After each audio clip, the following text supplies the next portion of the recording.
Hi friends, எல்லாருக்கும் வணக்கம். Welcome to tasty bites. இன்னைக்கு நம்ம வீடியோவில் அருமையான ஹை ப்ரோட்டீன் பிரேக்ஃபாஸ்ட் ரெசிபி பார்க்கலாம். நம்ம பார்க்க போகிறது dosa recipe, high protein dosa recipe. இப்போ இந்த ரெசிபி பண்ணுறதுக்கு நான் இந்த மாதிரி ஒரு டம்ளரில் புழுங்கரிசி ஒரு டம்ளர் எடுத்துட்டுருக்கேன். இப்போது இதை பார்க்கறதுக்கு முன்னாடி நம்ம சேனலை இது வரைக்கும் சப்ஸ்கிரைப் பண்ணாதவங்க சப்ஸ்கிரைப் பண்ணிக்கோங்க. பக்கத்தில் இருக்கிற பெல் ஐக்கானையும் ப்ரெஸ் பண்ணிக்கோங்க. அப்போ தான் நான் அடுத்தடுத்து போடுற வீடியோஸ் உங்களை ரீச் ஆகும். இந்த ரெசிபி பண்ணுறதுக்கு நான் இந்த மாதிரி ஒரு புழுங்கல் அரிசி ஒரு 200 கிராம் இருக்கும். இந்த மாதிரி ஒரு கிளாஸில் எடுத்துட்டுருக்கேன். இப்போ நான் இது சேர்த்துக்கிறேன். இப்போ நம்ம நல்லா இதை வாஷ் பண்ணிவிட்டு நல்லா ஊற வைக்க போகிறோம். இந்த டம்ளரில் இருக்குன்னா இதுலேயே ஒரு டம்ளருக்கு நான் பருப்புலாம் சேர்த்துக்க போகிறேன். நான் எப்படின்னு காட்டுறேன். ஃபஸ்ட்டு தோரம்பருப்பு ஒரு 1/4 கப் எடுத்துட்டுருக்கேன். முழு பயிறு தான் எடுத்துட்டுருக்குங்க. பயத்தம்பருப்புக்கு பதிலாக முழு பயிறு 1/4 கப் எடுத்துட்டுருக்கேன். உளுந்துக்கு பதிலாக கருப்பு உளுந்து எடுத்துட்டுருக்குங்க. ரொம்ப இந்த கருப்பு உளுந்து நிறைய புரோட்டீன் சத்து நிறைய இருக்குது. அதனால் நான் எல்லாமே இது பருப்பாக எடுத்துக்காமல் முழுசு பருப்பாக எடுத்துட்டுருக்கேன். இப்போ உளுந்து, இதோட கொண்டக்கடலை எல்லாமே 1/4 கப்பு தான் எடுத்துட்டுருக்கேங்க. நான் இப்போ எதையும் சேர்த்துக்கிறேன். இப்போ ரெண்டுத்தையுமே தனித்தனியாக நல்லா வாஷ் பண்ணிவிட்டு ஊற வச்சிடலாம். ஒரு 4-5 மணி நேரம் குறைஞ்சது ஊறட்டும். நான் இப்போ ரெண்டுத்தையும் நல்லா வாஷ் பண்ணிவிட்டு ஊற வைக்கிறேன். இப்போ நான் அரிசியை நல்லா 2 தடவை வாஷ் பண்ணிவிட்டு ஊற வச்சுருக்கேன். பச்சரிசியோட புழுங்கல் அரிசி நல்லா சாஃப்டாக வரும் தோசை பண்ணும்போது. அதுக்கு தான் நான் புழுங்கரிசி எடுத்துருக்கேன். ரெண்டாவது இது பருப்பெல்லாம் தனியாக தான் ஊற வச்சுருக்கேன். இதுவும் நல்லா வாஷ் பண்ணிவிட்டு ஊற வச்சுருக்கேன். ஒரு 4-5 மணி நேரம் நல்லா ஊறட்டும். ஊறினதுக்கப்புறம் நம்ம அரைச்சிட்டு அதுக்கப்புறம் ஒன்றா சேர்த்து தான் நம்ம தோசை பார்க்க போகிறோம். ஃபஸ்ட்டு நான் ஊறினதுக்கப்புறம் நான் காட்டுறேன். இப்போ ஒரு மிக்சி ஜார் எடுத்துட்டுருக்கேங்க. இப்போ அரிசியை இதில் சேர்த்துக்கிறேன். நல்லா ஸ்மூத்தாக தேவையான அளவு தண்ணி விட்டு நல்லா அரைச்சின்னு வந்துடலாம். நான் அரிசி நல்லா அரைச்சி வந்துட்டுங்க, தேவையான தண்ணி அளவு. இப்போ நம்ம அரிசியை இந்த பாத்திரத்தை சேர்த்துக்கலாம். நான் இதுலேயே பருப்பு போட்டுக்கிறேன்.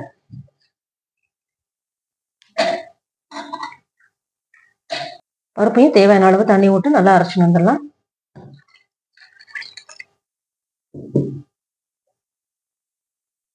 நான் பருப்பும் நல்லா அரைச்சின்னு வந்துட்டேன். நான் இதை அரிசியில் மிக்ஸ் பண்ணிக்கிறேன். தேவையான அளவு உப்பு போட்டுக்கலாம்.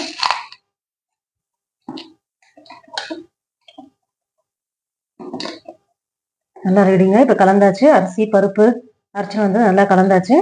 இது ஒரு 8 hours நல்லா ஃபர்மெண்டேஷனுக்கு விட்டுடலாம். இது பிரேக்ஃபாஸ்ட் ரெசிபி. ஸோ நான் மறுநாள் மார்னிங் காட்டுறேன் உங்களுக்கு எப்படி தோசை பண்ணுறதுன்னு சொல்லிட்டு.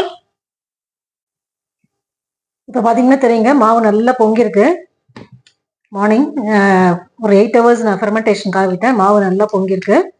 இப்போ அருமையாக தோசை பண்ணலாம். ஹை ப்ரோட்டீன் தோசை மாவு ரெடி. இப்போ நான் தோசை பண்ணி காட்டுறேன். இப்போ பார்த்தீங்கன்னா தெரியும், கல் நல்லா சூடாக இருக்கு.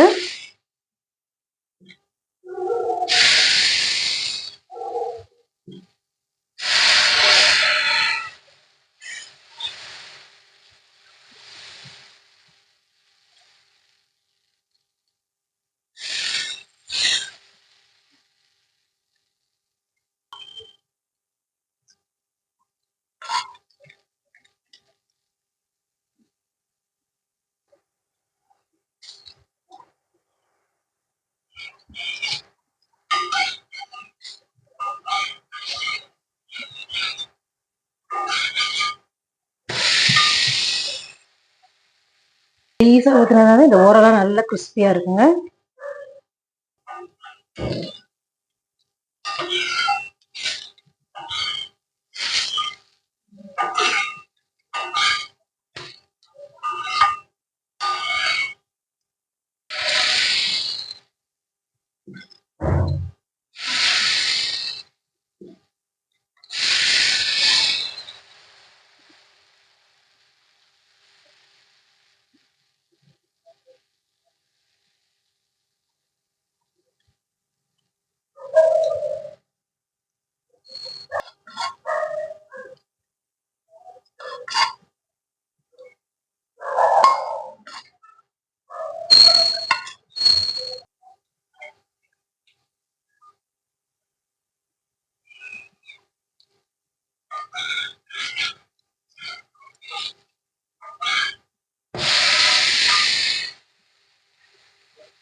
அருமையான ப்ரோட்டீன் ரிச் பிரேக்ஃபாஸ்ட் தோசை ரெடிங்க.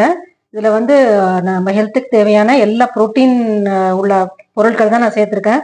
கருப்பு கொண்டக்கடலை, முழு பயறு, கருப்பு உளுந்து எல்லாமே அது மாதிரி தான் சேர்த்துருக்கேன். ரொம்ப ரொம்ப நல்லாயிருக்கும் இந்த தோசை. பார்த்தாலே ரொம்ப நல்லா கலர்ஃபுல்லாக இருக்குது பாருங்கள். சாப்பிட்றதுக்கும் அதோட அருமையாக இருக்கும். ரொம்ப சாஃப்டாக இருக்கும். இது பிரேக்ஃபாஸ்ட்டுக்கு மட்டும் இல்லாமல் நீங்கள் லஞ்சுக்கு கூட கொடுத்து அனுப்பலாம் பசங்களுக்கு. இதே சாஃப்ட்னஸ் இருக்குது. ஏன்னா புழுங்கரிசி தான் சேர்த்துருக்கோம். புழுங்கரிசி இந்த பருப்புக்கெல்லாம் சேர்ந்து நல்லா சாஃப்டாக இருக்கும் இந்த தோசை. ரொம்ப ரொம்ப அருமையாக இருக்கும். நீங்களும் ட்ரை பண்ணி பாருங்கள் ஃப்ரெண்ட்ஸ். பண்ணி பார்த்துட்டு உங்கள் கமெண்ட்ஸை போஸ்ட் பண்ணுங்கள். நம்ம சேனலை சப்ஸ்கிரைப் பண்ணிக்காதவங்க சப்ஸ்கிரைப் பண்ணிக்கோங்க. அப்போ தான் அடுத்தடுத்து நான் போடுற ரெசிபிஸ் உங்களுக்கு வந்து சேரும். Thank you friends.